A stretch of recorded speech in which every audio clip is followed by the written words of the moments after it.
জেলা স্তরের ক্রীড়া মিলন উৎসব অনুষ্ঠিত হল সিউড়ি বিদ্যাসাগর কলেজের ময়দানে। গত 9 ও 10 ফেব্রুয়ারি ভারত সরকারের যুব বিষয়ক ও ক্রীড়া মন্ত্রকের অধীনে মাই ভারতের অন্তর্গত নেহেরু যুব কেন্দ্র বীরভূমের উদ্যোগে এবং সিউড়ি নবদিশা ওয়েলফেয়ার সোসাইটির পরিচালনায় এবং বীরভূমের মানব কল্যাণ সোসাইটির সহযোগিতায় জেলা স্তরের ক্রীড়া মিলন অনুষ্ঠিত হল। এই অনুষ্ঠানের মূল উদ্দেশ্য ছিল গ্রামীণ যুবক যুবতীদের তাদের প্রতিভা প্রদর্শন করার জন্য সুযোগ প্রদান করা এবং যুব সমাজের মধ্যে ক্রীড়া সংস্কৃতি, খেলাধুলা, ফিটনেস এবং প্রতিযোগিতামূলক মনোভাব উন্নত করা। এই ক্রীড়া মিলনে ফুটবল ও ভলিবলের মতো দলগত খেলাধুলা ছাড়া athletics, run, cycling, athletics, long jump ও ব্যাডমিন্টনের মতো ব্যক্তিগত প্রতিযোগিতারও আয়োজন করা হয়।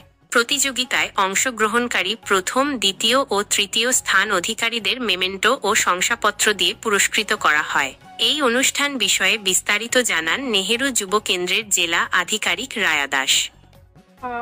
গতকাল থেকে নেহেরু যুব কেন্দ্রের পক্ষ থেকে ডিস্ট্রিক্ট লেভেল স্পোর্টস মিট শুরু হয়েছে, যেখানে আজকে তার শেষ দিন। গতকাল হয়েছে ছেলেদের জন্য ভলিবল গ্রুপ ইভেন্টে, মেয়েদের গ্রুপ ইভেন্ট ভলিবল, ছেলেদের গ্রুপ ইভেন্ট ফুটবল, ছেলেদের সোলো ইভেন্ট হচ্ছে সাইকেলিং আর হচ্ছে লং জাম্প। আর আজকে অনুষ্ঠিত হলো মেয়েদের সোলো ইভেন্ট ব্যাডমিন্টন এবং 200 মিটার রান। ফার্স্ট সেকেন্ড থার্ডে প্রাইজ দেখানো হবে, ওদেরকে সার্টিফিকেট দেওয়া হবে। আর আমাদের স্টেট লেভেলে স্পোর্টস কম্পিটিশনও হবে, স্টেট লেভেল স্পোর্টস মিট।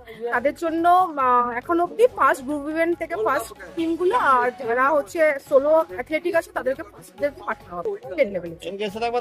এটা অর্গানাইজ করা হয়েছে শিউড়ি বিদ্যাসাগর কলেজের মাঠে। আমার নাম রায়া দাস, জেলা যুব আধিকারিক নেহেরু। সিউড়ি থেকে সুপ্রভাত ঘটকের রিপোর্ট, বীরভূমি বার্তা।